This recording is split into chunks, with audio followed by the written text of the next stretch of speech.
It's time for the Kim Hammer Show, where you'll learn how your state government affects you, your family, and community. Here's Kim Hammer. Good afternoon on a very warm Saturday afternoon. Glad that you're joining us on the Kim Hammer Show. I don't think you'll be disappointed by the time we get to the end of our hour as far as the education that you're going to get today. And we're going to be dealing with the topic of COVID and looking at it from a different perspective with our guest on today. But let me start off by just saying thank you to the sponsors, Everett GMC Buick. We appreciate them very much down in Saline County. They're on I-30 at the Elko overpass. Go by and see them. They can take care of all your needs, whether it's buy a new car or whether it's a certified used vehicle or just take care of you on service. Or if you need parts for your Buick GMC, they can take care of you in that area as well. And they'll be glad to take care of you when it comes to all those areas. And then on the real estate side, as always, thankful for Baxley, Penfield, Mowdy. They take care of all your real estate needs here in Central Arkansas, whether it be for rental, if you have commercial property you want to rent, or residential, or if you're looking to rent residential or commercial property, you can call down there and talk to the guys at Baxley, Penfield, Mowdy. If you're looking to buy or sell real estate, still a great place in Central Arkansas to be able to deal with real estate. So you go and see my friends at Baxley, Penfield, Mowdy. They'll take care of you. Then Edwards Food Store here in Central Arkansas, as I always tell you, and they haven't changed since we've been doing the show for over a year. They haven't changed. They still have great service. They have clean stores, competitive prices, have been well stocked through the COVID-19 situation, and they can take care of all your needs at the Edwards Food Store here in Central Arkansas or over there in East Arkansas. I want to just preface by saying that the comments shared by myself and also by my guests today are ours and ours alone, and reflective of the radio station. Appreciate the format to share some thoughts with you as we go from topic to topic. I will tell you next week should have Dr. Dillahay with the Arkansas Department of Health on, and we're going to talk about contact tracing. Hot topic right now, and she's going to be on next Saturday at noon, and we'll have that discussion about contact tracing. So go ahead and get that on your schedule as well. All right, today, though, we have Dr. Eric Spann, who is joining me today to have a conversation about COVID-19. And Dr. Spann is going to bring in a little different perspective, maybe than what you've been hearing pushed out so much. We'll complement some things, probably perspective on things, because he's going to bring in a perspective of science, theology, and the medical view regarding the COVID-19. So, Dr. Spann, I want to thank you for being on the Kim Hammer Show today. Hey, Kim. Thanks. Glad to be here with you. I tell you what, first of all, just so folks don't think I just got somebody got their license out of a Cracker Jack box on, why don't you tell people a little bit about your background and about your medical field, and also if people want to go up to the website, which is thekimhammershow.com, we have some information up there about Dr. Spann that you can take a look at, or we're getting it loaded up there now. It's on, and so you can be looking at that if you want to. And Dr. Spann, just give us a little bit about your background. Well, first of all, I'm 54. My wife, Carrie, and I have been married for going on 34 years. We have 4 kids, ages 19 to 27. And we're starting to take advantage of the empty nest years. I got my start in medicine in 1987 when I went to LSU Med Center in Shreveport. Guys, don't hold that one against me. I am a Hog fan since the day I drove across the state line. So I went to LSU and studied family medicine there. I got a medical degree of a medical doctor.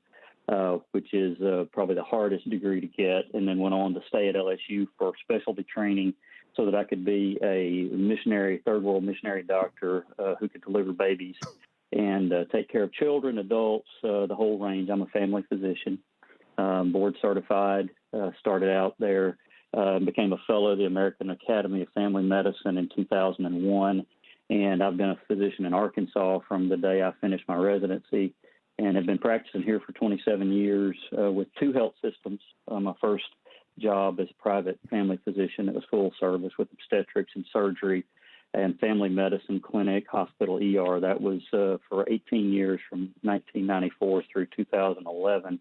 And then I've been here in Stone County since 2011 as a family physician and ER doctor, work now for a large health North Central Arkansas as a medical director for their outlying clinics and a healthcare leader for them in wellness and fitness, trying to develop a real healthcare program for them.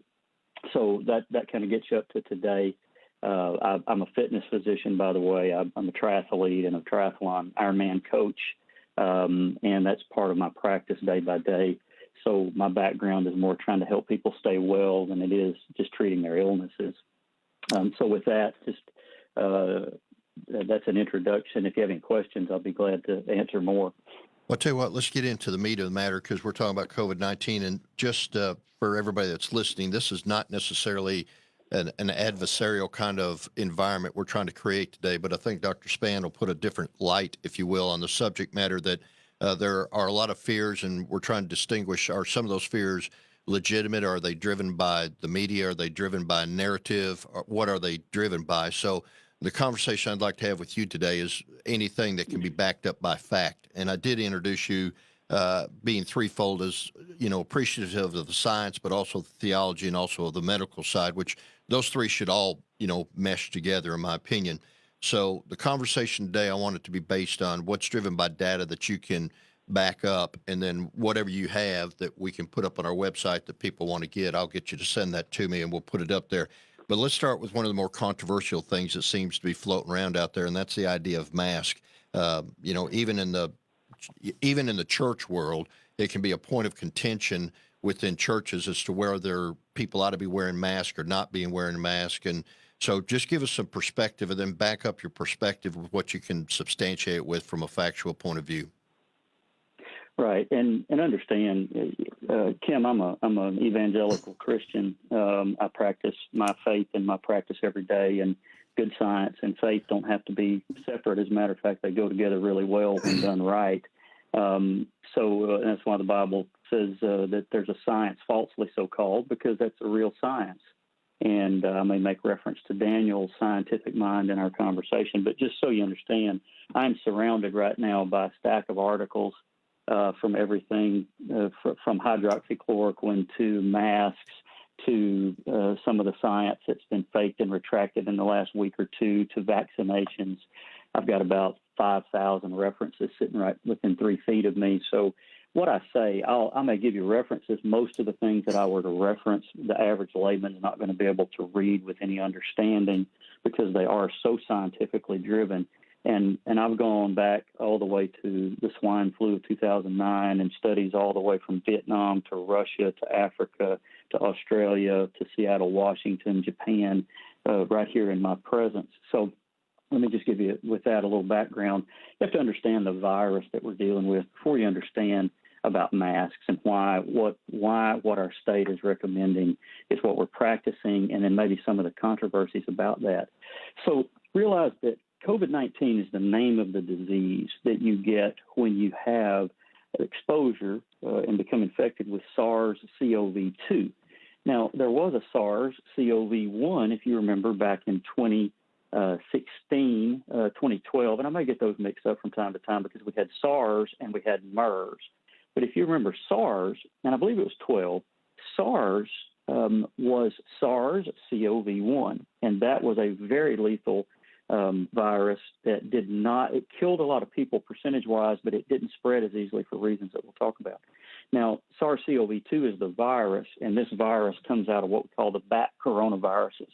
And it's got a specific species and genus, and I won't get into all that, but understand that when you and I are in the presence, usually within 3 feet of somebody, and we're talking or singing or speaking loudly, or especially coughing or sneezing, if the droplets in our throat are coughed or sneezed or somehow contact, or say we cough on a surface, and for probably 3 hours and up to as much as 9 days, if we have that virus in saliva or on something, people can potentially take that, touch it, and then put it in their eyes, nose, mouth. And that's why we talk about face touching with masks. But if that virus is in that liquid, and it's usually a liquid medium, and you touch your eye or your nose or your mouth, and it gets into your upper respiratory tract, that virus lights the back of the throat. And what it does is if it contacts that virus has a little protein on it that it's surrounded by. We call it coronavirus because corona comes from the Latin crown, because it looks like a crown. It looks like an old medieval crown with spikes all around it.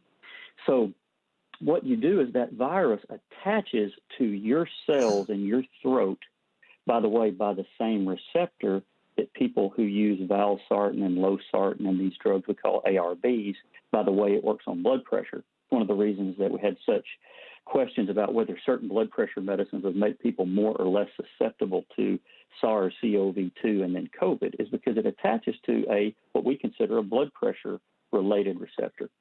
So that little spike protein, and it looks like a tornado in its microscopic or molecular form. There are hundreds of these on a virus. They attach, and then that virus, if that spike protein attaches in 2 points, it opens up inside of the cell, and then just like every other virus, just like a little Apollo 11 capsule, that settles down on that cell, and it empties its DNA and its proteins into your and my cells, and it's a parasite. And it uses our mechanics of our cellular structures to just reproduce itself mindlessly. It is the embodiment of evil as far as medicine goes. It's simply a parasite that lives to reproduce. So when we talk about all this, if you understand the basics of the virology, then you understand why it's so important that we do certain things and don't do certain things. Now, when you get that infection, it can be either asymptomatic, or it can be mild symptoms, moderate symptoms, severe symptoms, or critical symptoms. Critical symptoms are people whose blood pressure starts to drop and they get what we call septic, and they're usually on ventilators, and that's a very bad prognosis. We, after a certain amount of time, will start to make antibodies, and we'll get cured of it unless we're very frail or where there's a special situation. And the timing of this is very important, so I'm going to stop and make an insertion. When you and I have that virus contact our mucous membranes of our upper respiratory tract, and yes, it's possible that it gets in through the mouth and the esophagus and stomach, but that's very rare, and it's just not one of the major ways that we get that through the oral system. So that little virus gets in and starts to reproduce itself in the billions, and then it gets in our bloodstream and our nasal secretions, and then we can spread it to others by coughing, sneezing, singing, talking loudly, or even breathing, because it does spread. We believe some of it spreads as an aerosol. But then from the moment we get that, it's about 4 to 5 days before we start to produce the virus in our own mucous membrane so that we can spread it to others. But the first 2 days of that, up to day 7, we don't have symptoms. Most people, most healthy people. So we've got 2 days where we're secreting virus that can make other people sick, and we don't know it yet. Now here's the beauty. For the healthy people, by day 4, we're usually making antibodies, which is why 75% of people in Arkansas in one study were asymptomatic when tested, because they're already making antibodies to heal themselves before they show symptoms, but yet they're still secreting virus for several days, up to 9, maybe even 20 days. But usually after about 9 days, we stop being infectious. So that's just a little bit of why it is that all these precautions and all these controversies are there, is that it's the secretions and how to limit the spread by those viral droplets and even by aerosols. But the thing, if you talk to anyone, our new state health director, even Dr. Smith, who's going to the CDC, Dr. Dillahay, they're very focused, as all of us in medicine are, about that asymptomatic spread. Just as a note, and I'll step off of this, the reason that Ebola, which is the worst thing I've ever imagined viral-wise, the reason that people don't spread diseases like SARS and MERS and Ebola as much is by the time they start secreting virus, they're so ill that people are already quarantining and isolating them, whereas this has a significant asymptomatic spread period. And that's what the danger is. That's why all of the upset about masks or frustration with it. So just a little baseline virology there. So just let me leave you with that, and then kind of direct me where you want me to go with the masks from there. So do we need to be wearing masks? Are we going to be living with masks until the day we die? Big controversy about it. Some people, don't feel that they do any good. Others feel that they do right. Good. And just the mixed bag of information that comes out about masks, and it really can move from day to day or week to week, depending on who says what where. How do you arrive on a solid conclusion as far as, do I need to be wearing them? If somebody else isn't, am I protected if I'm wearing mine, so it doesn't matter if somebody else is or not?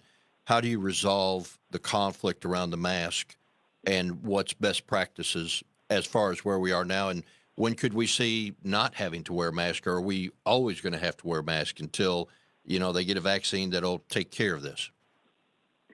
Well, I think right now, and I've told my staff this, and I'm sharing this with my own health system, is I think we're stuck with masks through the winter of this year in my office. Now, I'm not going to speak for people in public because we still live in a free country.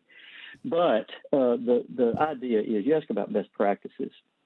You have to understand something, Kim, and this comes from, I'm so proud of Governor Hutchinson and Dr. Smith and Dr. Romero, who's going to take his place, Dr. Delahaye. And I've talked to these people, and I've talked to their staff. I've not talked to Dr. Smith personally, but his staff has contacted me. You have to understand that the CDC, when a government agency puts down a policy, and you know more about this than I do probably, they have to take the most safe, the most careful path because they're accountable. People on Facebook can say anything. There's no accountability. There's no responsibility. But when a government puts down a directive, if the governor puts out a directive, he's got very smart people telling him what to do. And those very smart people are good people who have good faith desires for public health. They are to protect the public, but they have to be on the safest side of things because, Kim, the minute that somebody in Stone County, Arkansas, who is for political reasons or whatever, doesn't want to wear masks and believes that this is all a conspiracy, the minute that the state gives them 1 inch, they're going to take a mile. And you've seen this. Now, the fact of the matter is this. Let's go back to the virology. Here's how you answer the question. Good science, which we don't have a lot of yet. We're only 4 months into this thing. Most good studies take 4 months to 24 months to get published and peer-reviewed. And we've had a huge controversy that we may get into later that's going to be the Watergate of modern science when it's published and it's out over the next 6 months to a year regarding the Journal of the American Medical Association and the New England Journal of Medicine and the Lancet. And it's going to ruin a lot of careers. It's nothing about Dr. Fauci, for example. That is a righteous dude. I've been following Dr. Fauci for 35 years. In my first medical textbook, he was the prime author. He is one of the smartest doctors in this country. He is very, very truthful. And if you see some conspiracy theory video on the YouTube that says Anthony Fauci is trying to keep somebody from giving us the cure for anything, it's not true. Dr. Fauci has served 6 presidents, all the way from President Clinton to Reagan to Obama to the Bushes and to President Trump. You can't do that without being a smart guy. And he's got the best interest of the public at heart, and he has a stellar career. And if you hear someone talk about Dr. Fauci, they're probably wrong if it's negative. But Dr. Fauci has a responsibility that you and I can't understand because he has to set policy for infectious diseases through the CDC that are then filtered down to our government, our state. And we are a state and we are a federation of states. And that's one of the controversies is people early on in this were like, why doesn't President Trump close down the country? Because we're not a nation of just one big group. We have states and governors, and it was set up that way by the founders, and for good reason. So when you look at all of these public health data, realize they have to be the most careful, just like you want our health department being, just like you want your accountant being, just like you want your doctor. You want some professions you want to be exacting. However, one of the things that has happened is the data is conflicting. I have 6 articles, 7, 8 articles from the World Health Organization, from JAMA, from the CDC, from the Vietnamese studies that were done and published in the British Medical Journal right here by me. And I can prove to you that masks are both not helpful and totally helpful with the same data. But here's the bottom line, and this is what I would tell, this is what I have said to Dr. Delahaye, this is what I would say to a 95-year-old beloved lady in our church if she came to my office. Because you and I have 2 days that we secrete virus once we get this infection, and because it's asymptomatic. You don't know if you've got coronavirus, COVID-19 disease, until you start showing symptoms, but there's 2 days where that virus is secreted in all of the ways I described before, and you don't know it. So, and this is one of the frustrations I have with my Christian brethren, is we are out there supposed to be examples of kindness and love and consideration and thinking of the other guy and thinking of safety and obeying every ordinance of man for the Lord's sake, 1 Peter 2:15 says. And yet we are acting like rebels because of the conflicts between CNN and Fox News, President Trump and whoever's against him, the left versus the right. And what you have is a lot of people who really don't know anything and haven't done the work and read something on Facebook or read something that confirms their worldview and their bias, and they're just spouting it with no responsibility. Governor Hutchinson and Nate Smith and Dr. Dillehay and Anthony Fauci don't have that luxury. Even I, Kim, have published some things on Facebook, and I got about 1,000 friend requests the first month that I did this. But I said 2 or 3 things that I'm going to have to go back and retract and apologize for because I was so frustrated with just the overblown anti-administration, just furor, just the absolute cascade of information that tried to make this out to be the plague of all time when it's not. So the masks, to your point, what a mask does is cloth masks are almost worthless. Now, I've said this to Dr. Dillehay, but I respect her opinion, and I respect her completely in her role. Cloth masks are absolutely worthless, and they are worse than nothing, except for one thing. And I can prove it to you, and I'll quote you the study right here in front of me. And it's not 1, it's 3. Okay. When you and I secrete, our secretions are large droplets. Sometimes you can see when you speak a droplet come out of your mouth. There's ones then that we can't see, and that's worse when we sing or yell. That cloth mask, if it's well designed, and the problem is the majority aren't, and I've got a graph here of 15 different kinds of masks, and only 3 or 4 of them are worth anything, and they're too heavy to wear in the most part, and people just won't wear them. They protect others from our secretions during that asymptomatic period, and for that reason and that reason alone, I will still support our health department and anyone who says wear a cloth mask. But here's the problem, Kim. The CDC has very specific guidelines for how you should take care of cloth masks, and nearly no one does it. Washing them daily, not wearing them for too long, not letting them get wet, using Clorox, sterilizing them, not touching them, et cetera, et cetera. Kim, I can't even keep my patients who I love from keeping it over their nose while they're in my office. They won't wear them. They say I'm suffocating. I had 4 people yesterday say, Doc, I can't wear this thing. I'm suffocating. So that is why the cloth masks and the public directives and the resolutions is because it does protect against that to a significant amount. There's been a big controversy between the CDC and the World Health Organization about that and asymptomatic spread lately, but it is worthwhile. It is something that our government has, in good faith, said that we should do, and I recommend it. However, here's the caveat. If you, and this is from a study in Vietnam back in the swine flu days, all the way through to one that I picked up here a couple of days ago, is a cloth mask will not in any way prevent you from getting coronavirus from somebody if you have a high-risk exposure. And the reason is because that virus is also in aerosols that we breathe. Not much, and the studies are still out on that, but it's significant. I've got one article right here from, let's see, let me pull this up, from the PNAS journal, which is an online journal that works with the National Institutes of Health, identifying airborne transmission as the dominant route for the spread of COVID-19. Now, I can quote you that one article, and it proves itself, and I can show you 5 articles for that one that say that aerosols are not a major way that you spread this. But aerosols are ways that this and flu viruses can be spread, and that's going to be shown. Now, the main way, though, is medical masks. And you know what I say with a medical mask? When you see billboards with a nurse or a doctor, they've got this light blue or white mask on that's made out of synthetic material.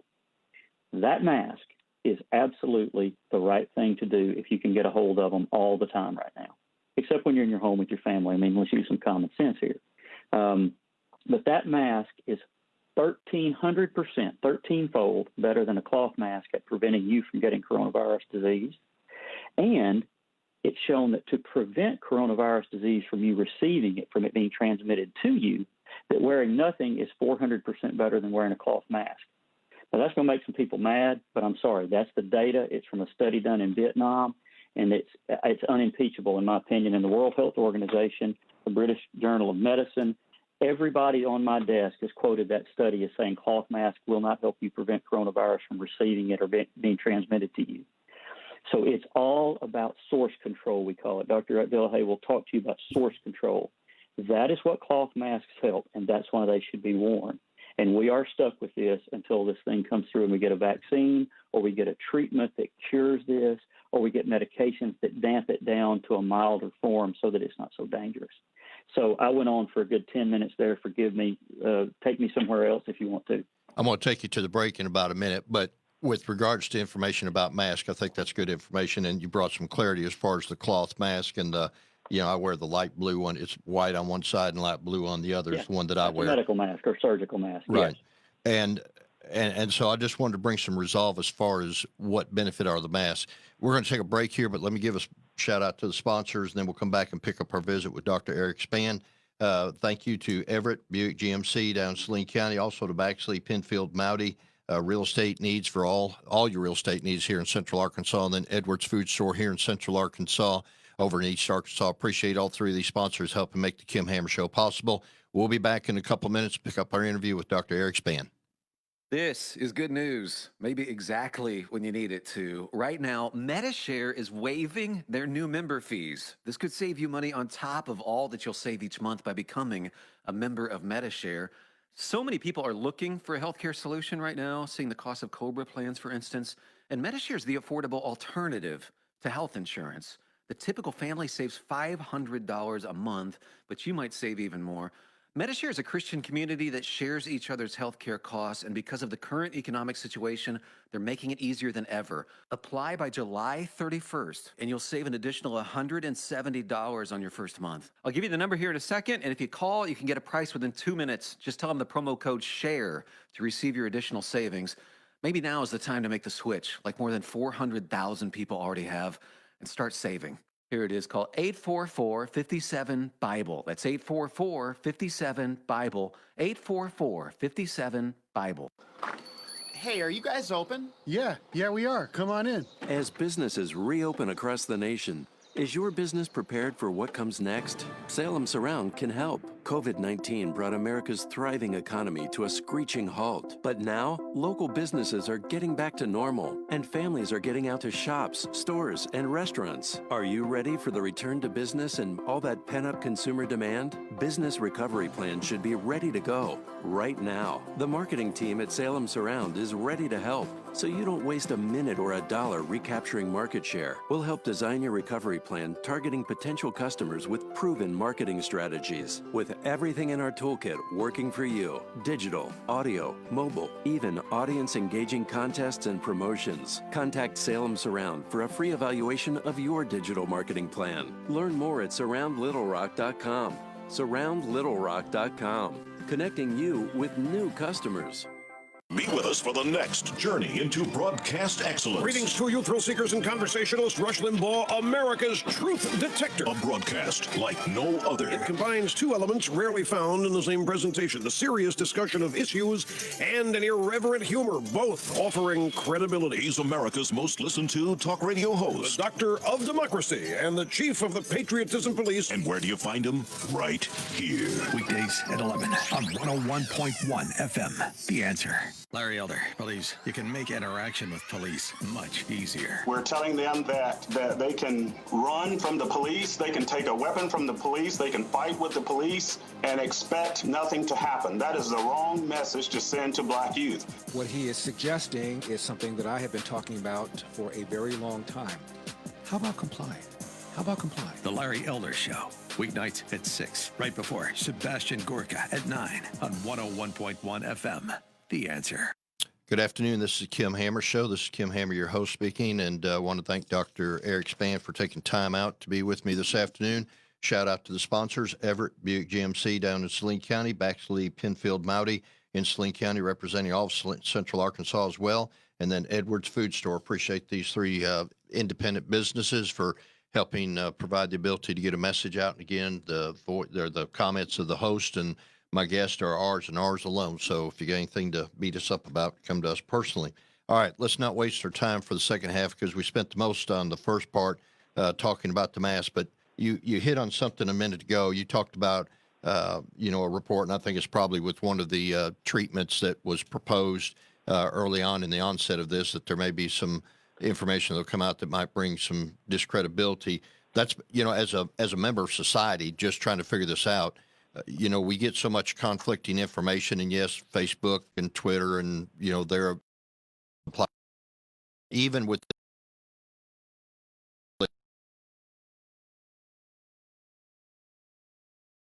it's real or is this a hoax? And, there's not as many deaths as there are with, say, pneumonia or other things. So when it comes to what the public is to do with regard to who do you believe, where do you go or what advice do you give, number one? But with regards to when reports come out that are later retracted and people's credibility is put on the line, and that's who we've invested our hope in, and now we're so far down the line on this thing that we're supposed to back up, I think that contributes to the frustration that society is experiencing now. Thoughts on that? Yeah, I interviewed a series of community leaders yesterday, and this came up, everything that you just talked about. Let me just address this one thing briefly, is I'm going to have to retract something that I said earlier. I've been asked about hydroxychloroquine, for example, and I've even had people demand it, say, well, I have a right to take it. And my answer was, you don't have a right to take hydroxychloroquine any more than you have a right to demand antibiotics for an allergy. It's not a news decision or a social decision, it's a medical decision. And so hydroxychloroquine, I have stated repeatedly, the president didn't ask me, but if he had, I would have said, Mr. President, please don't take this drug. It's probably more dangerous than it is good. And there were studies that the World Health Organization was doing on hydroxychloroquine in several places around the world, and they were stopped because of an article that was published by very well in two studies in two of the largest medical journals, and it was all based on false data. There's a data supplier called Surgisphere in Chicago, a Dr. Desai, who founded this company. And basically, these researchers were depending on data that he stated he had from 671 hospitals around the world in 16 or more countries, and that he had the largest database. And basically, Kim, it was just all a lie. He was faking the evidence. And there's some careers that are going to be destroyed, and there is a lot of major medical journals right now that are scared to death because they now realize that so much of the rush and so much of the heat about this issue was just to try to get something out there. And these commenters, even in the New York Times, said there was such a push from the left to discredit anything President Trump did that they were so in a rush to counteract that they rushed the data through, and they didn't look at their data sources. And they've all apologized and retracted their studies. So this is the first virus in history with politics, I think. And I say that, I'm sure Nero, when he hated the Christians in the first century, anything that came through, he would blame on them. So I'm probably wrong. But this virus, it's so hard to separate the truth about it from the biases that people have. And that's one of the reasons the answer to your question is just the Bible says let 2 or 3 witnesses. I would say that for anything, I go to 3 sources. Let me make a comment about this with who to ask. Look, your doctor and your hospital have no reason to kill off their customers. There's no conspiracy for us or drug companies to try to kill our patients. That's where the conspiracy theories come in. There's no controversy to harm children with there's no conspiracy to harm children with vaccines. A vaccine company doesn't go into business to destroy the very clients that it's trying to help to make money. So there's no profit in the customers dying. So your health departments, the state, Governor Hutchinson, anything, I listen to that almost every day. There's no reason for the governor to want to harm the citizens of Arkansas. There's no reason for people who've dedicated their life to public health to lie to us. They have restrictions and they have some things that we don't have on us. So they have to be more careful, as I said earlier. But what I do is I go to different sources. I do not listen to the media. I've actually reduced my media consumption about 90%. I've had some people say that their only news that they get about coronavirus now is from the YouTube channel called What's Up, Doc. And it's just because I publish videos about some of the controversies and the facts and where they are. So the people that you ask are people who have worked and got state licenses. Listen, if somebody hasn't done the disciplined work to earn the right to have a license from their state, don't listen to them. Just because somebody's niece is a nurse doesn't mean that nurse is right. And Google is not a medical degree. If you want the truth, you ask your doctor, go ask another doctor, talk to a pastor, talk to the state health department, talk to your health unit. There is no motivation for us to lie to you. You're going to get good advice, and where you get 2 or 3 pieces of advice that flow together that make good sense, you're going to find the truth in that. And we've lost that moderation in all things that we're commanded to practice as Christians. So that's how I do it. Now, I go way beyond that. I get about 25 sources for everything, but that's just because I've got adult ADD. So, but I manage it well. So that's just the way I do things. But I want to be an authority when my patients ask me to. So I want all the data. So let me ask you about statistics, because if you control the statistical information, you can control the messaging. When you look at the statistics that are used and how they are presented, what are your thoughts about the statistical information as it's being put out, including even death certificates? Because I question, and some have questioned that the number of deaths that are being recorded, are they actually attributed to COVID-19, or were they individuals that had symptoms of COVID-19, but in reality they had a long, list of other health issues? And why should they be diagnosed as a COVID-19 death if they had a long history of other issues as well? That's a valid argument, and you know that probably there's a state senator up in Minnesota who is actually being investigated by his state health board. His name is Dr. Scott Jensen, because he dared to go against the establishment and say, guys, you're being too liberal with this COVID diagnosis for things that aren't COVID. And he made, he compared, and I've done this, he compared COVID to the flu, and that was just heresy to them. So they're actually investigating him and bringing him before the board, and you can see his videos on Facebook and YouTube. But the valid question that you bring up is, why is it that someone who has heart disease and who has lung disease and who smokes and who is obese and who has diabetes and gets COVID, why should that death be attributed 100% to coronavirus when the chance of that person, if they're over 80 years of age, is probably 50% a year anyway? Or someone who has pneumonia or another illness and they have COVID, it's automatically attributed. That's not a myth. That's a fact. Is that if a person has coronavirus, and this was policy as I understand it as late as May, in the United States, if they have COVID-19, they will be called a COVID death. Now, I cannot speak for the Arkansas Coroners Association. I can't speak for death certificates in Arkansas, but I feel like probably we followed the same model because it's been a national kind of controversy. Now, just to your point, I'm going to make a comment about death rates. Some of the community leaders that I interviewed yesterday asked the same question over and over. They said, Doc, we don't have any perspective. There's no balance. So one of the things I'll say to you, Kim, is if you hear it on the national news, remember that the news has one purpose. They want eyeballs and they want to sell advertising. I mean, we all have to make money, but they want to sensationalize this thing, and they are really good at putting out studies that go with the bias of their audience. So you're going to see that conservative outlets and liberal or leftist outlets or progressive outlets tend to focus on things that confirm a bias and a worldview that they already have, and that's a problem that we're all struggling with right now.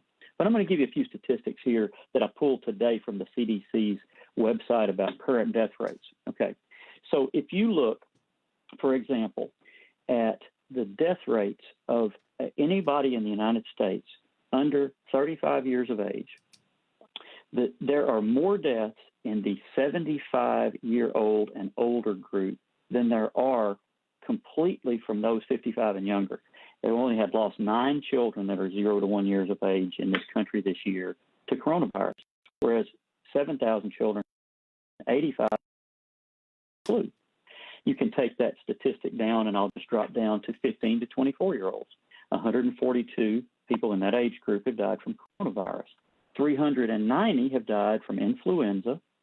250 have died from influenza and pneumonia, and over 12,000 died from other causes. If you look even at 55-year-olds to 74-year-olds, we've lost 37,000 people to COVID, but we've lost 29 influenza and 415,000 to all death totals combined. If you get up to 75 and above, 67,000 people have died up to date from coronavirus, but over 55,000 have died from pneumonia or influenza, and over 700,000 have died from all causes. So what that starts to look like is this. Over 85, your chance of dying from something besides coronavirus this year is 11 times more. It's 1,100%. If you're over 55, you're also 11 times more likely to die of any other cause than coronavirus. If you're over 55, you are as likely to die of flu or pneumonia as COVID. And that is not counting this overcounting of coronavirus deaths that we all believe is happening. I don't think that's some conspiracy. I think that there may be some funding issues, and I think there's probably a lot of politics in that, but I don't think there's some vast conspiracy to try to, for any particular insidious reason, to overcount those deaths. I just think we didn't know what to do early on, and we were all grasping at straws, and that became the policy.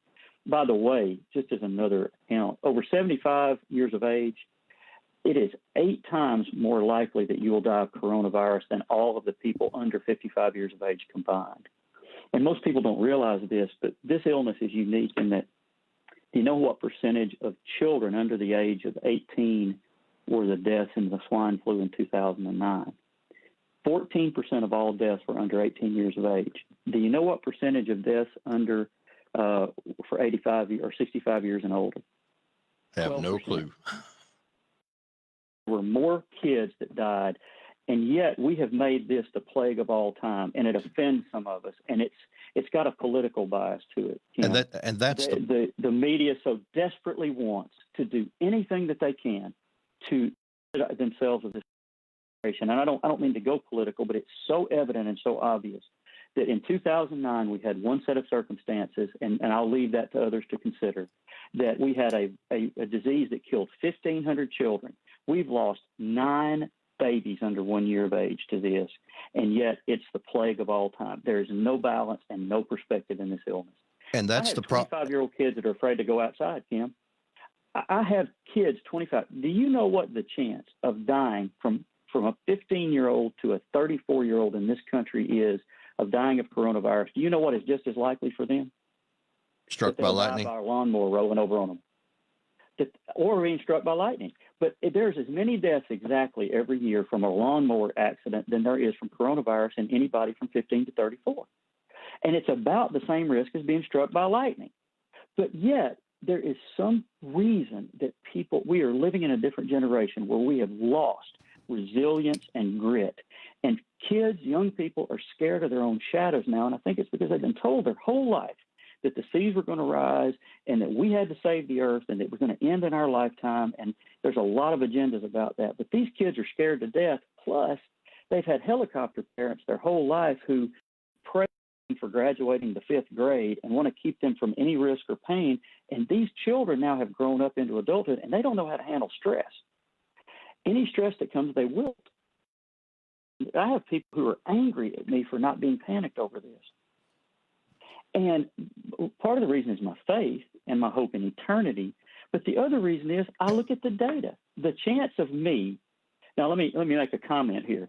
Okay, we talk about age. When all those ages that I just listed for you, those are chronological ages.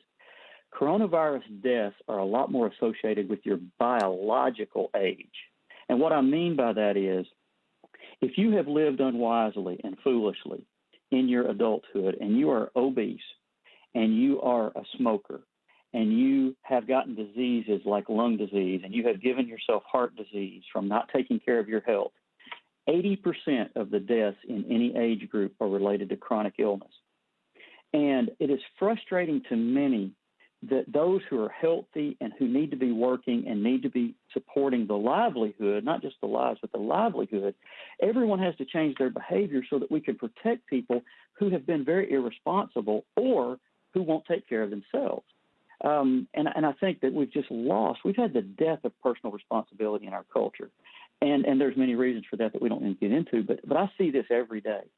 So I hope I hit the answers there to give you some perspective from my chair on that. Well, you did. And what I want to drive home, though, on that point is we're in a state of emergency. And based on the comments you've made in the last 10 minutes causes me to want to ask the question, what's the justification for being in a state of an emergency?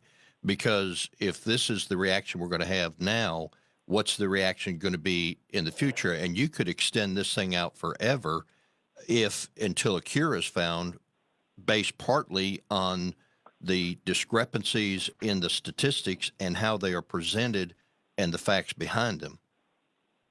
And that's why I think it's good just to listen to the state health department, because they're not going to steer us wrong. I think sometimes the political implications of what they say and the cultural implications are hard to take for those of us. You know, if, for example, one of the things that we've lost, Kim, and I'm just going to hit this and move on, is we don't have multi-generational families that take care of their elderly anymore. Basically, I deal with people regularly now who their family doesn't care about them. They're old, they're sickly, and they want everybody else to change what they do so that they can go out to Walmart because they don't have any other option. And I sympathize for them. But the problem is, because people won't be responsible for themselves, I think it's almost as if we all, and again, there's a Christian element to this. We all need to be considered. None of us are an island. No man lives unto himself. No man dies unto himself. We need to be considerate about others. But I do see a leaning in our culture toward, you have to take care of me. And I think when that demand is made, we go well beyond the limit of personal responsibility. So I'm going to take care of mine, and I want others to do the same thing. That's where I say, if you want to take care of yours, get good data, ask your physician, ask your health system, listen to the governor. You know, so you're not going to hear me, you know, go against that. But I do think there's some thoughts that we need to have culturally and even in our freedoms that we might need to start putting back to our government, like Daniel did with Nebuchadnezzar. So Daniel was told, you have to eat the king's meat. Well, these were animals sacrificed to the false god. And Daniel, he didn't put a post up on Facebook and start railing about conspiracies. What he did was he lived a life that had integrity, and he respectfully went to his authority and said, listen, I have data that I can show you, and if I can show you that data by my own life, will you let me have an exception? And guess what? In 10 days, he looked better and was smarter and better off than his peers, and they said, you know what, you don't have to eat this meat. You keep eating your beans and drinking your water. That's how Christian people ought to react to this. Live a life worth respecting. Get the data. Listen to people who know something. Stop posting on Facebook and YouTube and blathering things that they don't understand, and stop making Jesus look bad, because that's what we're doing, Kim. And it's because of a lack of diligence to the data and not listening to authority. And we got a lot of rebels, people that are just rebellious now against the government. And I got my own problems with our government in general. But I think that that rebelliousness and selfishness is coming out in this a lot, and I don't like it, and I don't like it in myself, and that's why I've had to go back and retract a few things that I've said. So where do we go next? Because I've got some what do we do about it nows for you, and some treatments and things if you want to go there. I'll tell you what, I'm going to just yield and let the audience learn from your wisdom. And we got about 7 minutes, so spend it however you want to wisely, and I might interject a question along the way, but go ahead, and where do we go from here? Give people some hope. Okay, so here's the hope. This is not the worst thing that's ever happened. I have seen, the influenza of 1918, President Woodrow Wilson never even addressed it publicly because he let the medical experts deal with it. It wasn't a political issue. People just went on with their lives. We've seen, the polio epidemic that killed and paralyzed children is much worse than this to me. Kim, I'm going to say something, and I know I'm going to offend some elders, and I love my elders and I respect them. But we have elderly people who are afraid to die, and they're afraid to take risks, and that was not the case 2 generations ago. The greatest generation needs to step up here and say, look, we know how to take care of ourselves. Love us, take care of us, help us. But we have older people that are so afraid to die, and that was not the case a couple of generations ago. We have a post-Christian culture, and that fear of any risk or death is what's driving a lot of this, and that is a new thing in American culture. So I'm going to step off of that and go to some medical things. When you look at the hope that we have, one is this is a bad virus. It is real. It is dangerous, but it's most dangerous for people who have not taken care of their health. So what do we do? Pastor said to me yesterday, he said, Doc, I'm tired of this dominating my life. How do I live with this? How do I tell my people to live with this?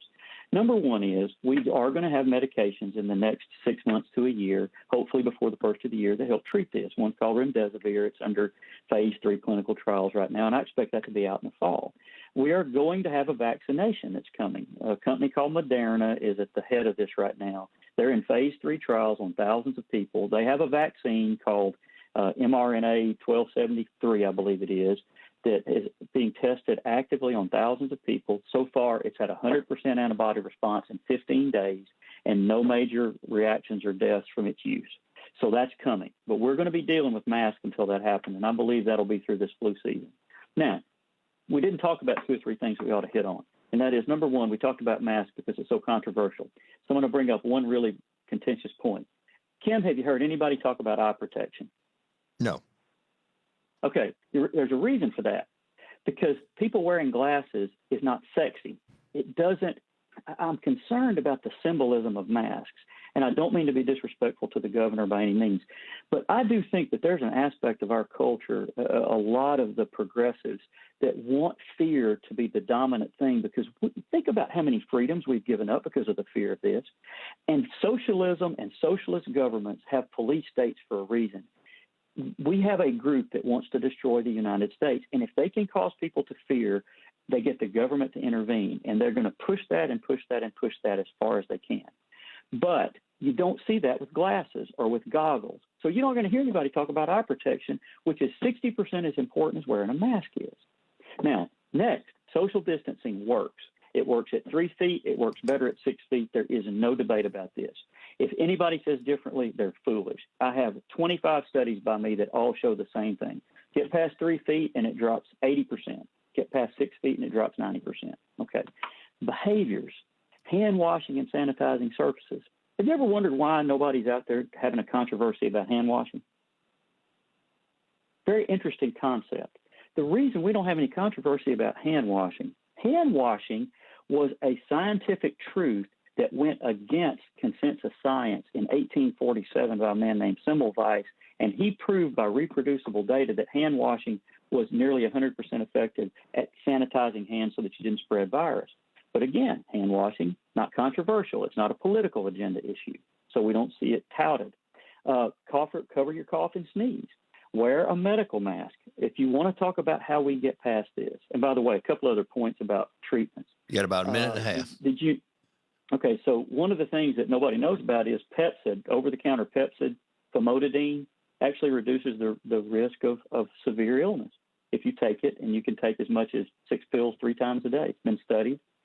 80% of the people in Seattle that were in the ICU were obese and diabetic or pre-diabetic. So, get healthy and stay healthy. If you want to get past this, medical masks, and let's push our politicians and those in power to get a stockpile of medical masks, and let's get rid of these cloth masks because they're not nearly as effective, and in some cases they're not good for you. Let's make sure that those of us are healthy, care about others, go on about our lives, because we do have a livelihood here, okay?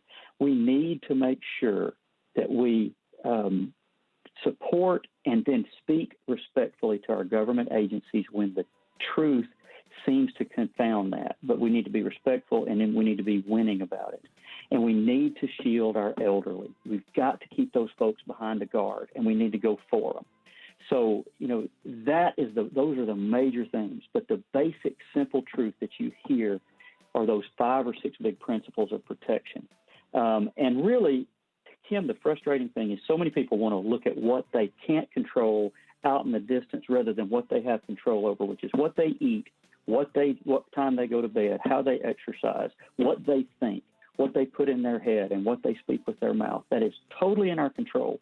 But we want to worry about what's going on 3 countries away or on Fox News, and what we ought to do is focus on hearth and home, and that would fix a lot of this. All right. So that's my story, and I'm sticking to it. All right. Let me ask you if you'd be willing to come back on next week. I've got Dr. Dillahay. We're going to talk about contact tracing, and let me follow up with you and see if maybe we can get you back on next week for part of the show. And I've got to let you go, but I appreciate it. You can go to our website. We'll put some things up there you can follow on Dr. Spann. I appreciate Dr. Eric Spann being on the show today.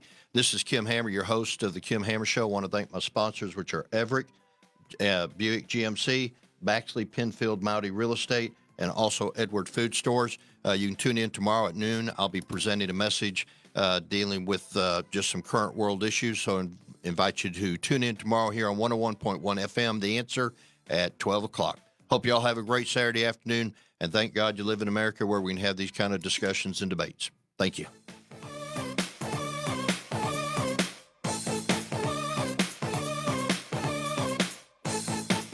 101.1 FM. The Answer. KDXE FM. Kamak Village, Little Rock. A Salem Media Group station. 101.1 FM. The Answer.